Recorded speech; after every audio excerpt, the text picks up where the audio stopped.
Hörmətli izləyicilər, EPTS-in avtomatlaşdırmasının bağlı videoya başladım və get request-lə necə request atacağımızı danışdıq. Keçən videoda bir dənə yanlışlıq eləmişdim, onu düzəltmək istəyirəm. Mən deməli nəticə belə əldə edirdim. Burada xəta alınırdı, çünki deməli burada belə yazmışdım.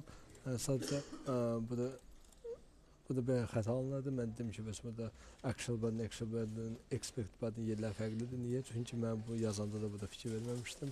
Bunların yerlərində fərq var imiş. Gördüyünüz kimi, baxın, burada yazıb ki, birinci expected yaz, sonra actual yaz. Mən ona yerlər səviyyə yazmışam. Burada expected yazsam, burada expected yazdım. Bu deməli, burada da actual yazmalıyam. Və bu belə olanda əslində nəticəni düz verəcək, yenə fail olacaq, amma bunun elədiyi compare düz olacaq və burada da görəcəyik ki, düz o expected deyirsən, belə gözləyirsən, həqiqətən elə gözləyirəm, actual button budur. Okay, biz bunu elədik, indi mən get request-ini istəyirəm, daha sadə formada yazdım, burada düz obyekti yaratdım, amma bunu yaratmaya da bilərdim. Obyekt yaratmamış necə edəcəm, məsələn, bunları sildim. Bu cürə də əsərt eləməyim.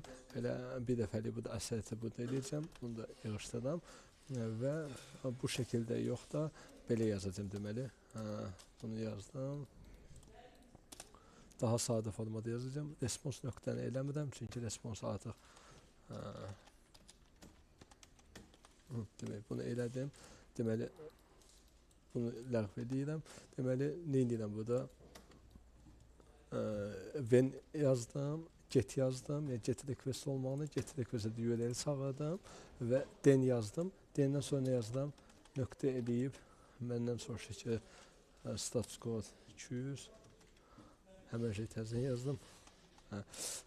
Yenidən nöqtə qoyub, bu dəfə bodyləri, məsələn, extract response deyilən bir şey var, yəni responsu ümumi çıxardır, extract eləyir və bodyləri burada check edə bilirəm. Body necə check eləyəcəm? Deməli, bodyni belə check eləyirəm, body yazdım və deməli, bodydə user ID-nin qayıdacağını mən buna deyirəm və nə ilə equal eləsin, equal to eləsin.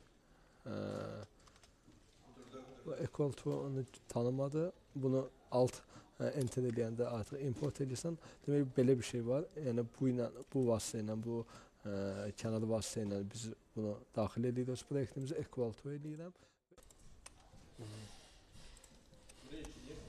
Belə eləyirəm. Gələk bölümə uyğun gələcək. Belə uyğun gəldi. Demək, bunda response nöqtə print eləyirəm. Nöqtə vergülünü qoyuram. Belə olanda mənim responsumu da qaytarır. Mən məsələn title-a burada yazıb yenidə check edəcəm.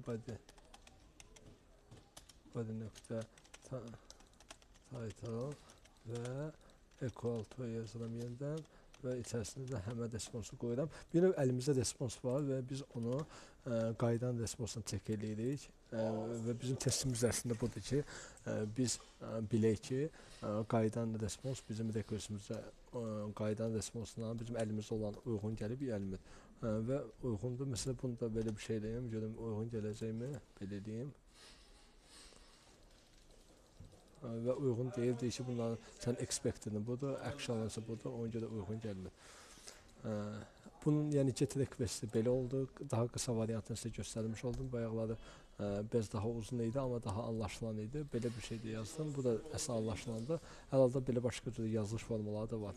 Bunu yazmaya da bilərik. Hər halda yazsaq nəticəni də görmüş olacaq. Çox sağ olun, təşəkkürlər.